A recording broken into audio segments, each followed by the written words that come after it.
Friends, welcome to my channel. நம்ம இன்றைக்கி இந்த வீடியோவில் ரொம்பவே டேஸ்டான ஹெல்த்தியான கிட்ஸ் ரெசிபி தான் பார்க்க போகிறோம். கேரட் சீஸ் சப்பாத்தி எப்படி செய்கிறதுன்னு பார்க்கலாம். அதுக்கு முன்னாடி இந்த சேனலை நீங்கள் இன்னும் சப்ஸ்கிரைப் பண்ணலாம் சப்ஸ்கிரைப் பட்டனை ப்ரெஸ் பண்ணிவிடுங்க. கூடவே இருக்கிற பெல் ஐக்கான் கிளிக் பண்ணிங்கன்னா உங்களுக்கு லேட்டஸ்ட் நோட்டிஃபிகேஷன் கிடைக்கும். என்னோடய வீடியோவை நீங்கள் தவறாமல் பார்க்கலாம்.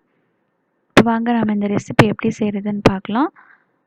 இது சப்பாத்தி டோ வழக்கமாக பிசைகிற மாதிரி பிசைஞ்சுக்கோங்க. ஆனால் அதில் கொஞ்சம் ஒரு அரை கிளாஸ் இல்லைன்னா 1/4 கிளாஸ் அளவுக்கு பால் ஊற்றி பிசைஞ்சுக்கோங்க.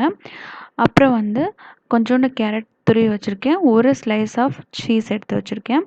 இந்த ஒரே ஒரு பெரிய சைஸ் சப்பாத்தி டோ நீங்கள் 2 ஈக்குவல் சைஸ்டு பாலாக பிரித்து ஈக்குவல் போர்ஷனாக எடுத்துகிட்டு ரெண்டையுமே நல்லா தேய்ச்சி வச்சுக்கணும். அதில் ஒரு போர்ஷன் மேலே நம்ம துருவின கேரட்டை சேர்த்துக்கலாம். அது நல்லா சென்டர் பார்ட்டில் மட்டும் சேர்த்துக்கோங்க, ஓரத்தில் சேர்த்துக்க வேண்டாம். ஸோ நடுவில் துருவின கேரட்டை சேர்த்துட்டு அப்புறம் சீஸை நல்லா பிச்சு அந்த கேரட் மேலே சேர்த்துடணும். இவ்வளோ தான். ரொம்ப சிம்பிள் ரெசிபி தான், ஆனால் ரொம்ப ரொம்ப ஹெல்த்தியான விட்டமின் சி, கால்சியம் சத்து நிறைந்த ரொம்ப ஹெல்த்தியான சப்பாத்தி. இது ஒன்று சாப்பிட்டாலே போதும், குழந்தைங்களுக்கு ரொம்ப ஃபில்லிங்காக இருக்கும், ரொம்ப எனர்ஜெட்டிக்காகவும் இருக்கும், ரொம்ப சத்தும் இருக்குது. ஸோ இன்னொரு சப்பாத்தி நம்ம தேய்ச்சி வச்சுருக்கோம்ல, அதை மேலே போட்டு நல்லா கவர் பண்ணிக்கோங்க. கவர் பண்ணிவிட்டு ஓரத்தை ஜஸ்ட்டு ப்ரெஸ் பண்ணாலே போதும், அது நல்லா லாக் ஆகிடும்.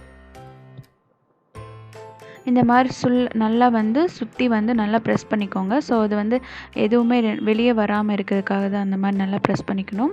அப்புறம் கொஞ்சோண்டு அது மேலே மாவு போட்டு நல்லா ஒரு லேசாக ப்ரெஸ் பண்ணி தேய்ச்சிக்கணும். ரொம்ப அழுத்தி ப்ரெஸ் பண்ணிங்கன்னா அந்த சீஸெல்லாம் வெளியே வந்துடும். ஸோ லேசாக ப்ரெஸ் பண்ணி தேய்ச்சா போதும்.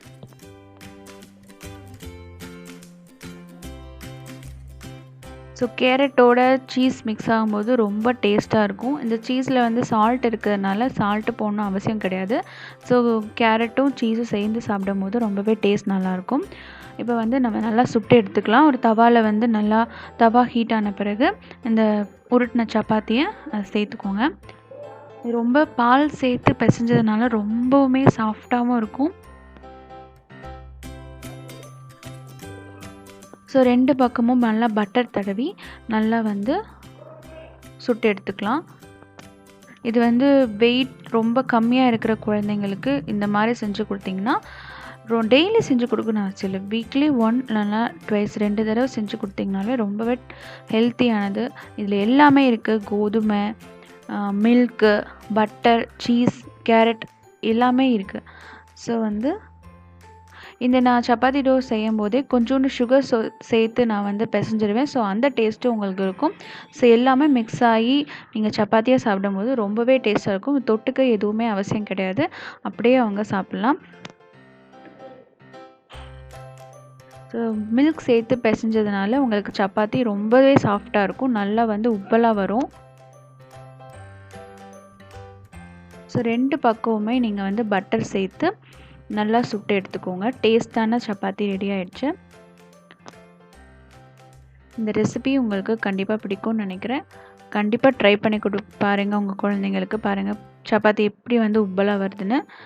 இந்த ரெசிபி உங்களுக்கு பிடிச்சிருந்துச்சுன்னா சேனலை மறக்காமல் சப்ஸ்கிரைப் பண்ணுங்கள். இன்னும் நிறைய இன்ட்ரெஸ்டிங் கிட்ஸ் ரெசிபிஸ் நான் போஸ்ட் பண்ணுறேன். தேங்க்யூ ஃபார் வாட்சிங். மறக்காமல் லைக் பண்ணுங்கள், கமெண்ட் பண்ணுங்கள், ஷேர் பண்ணுங்கள்.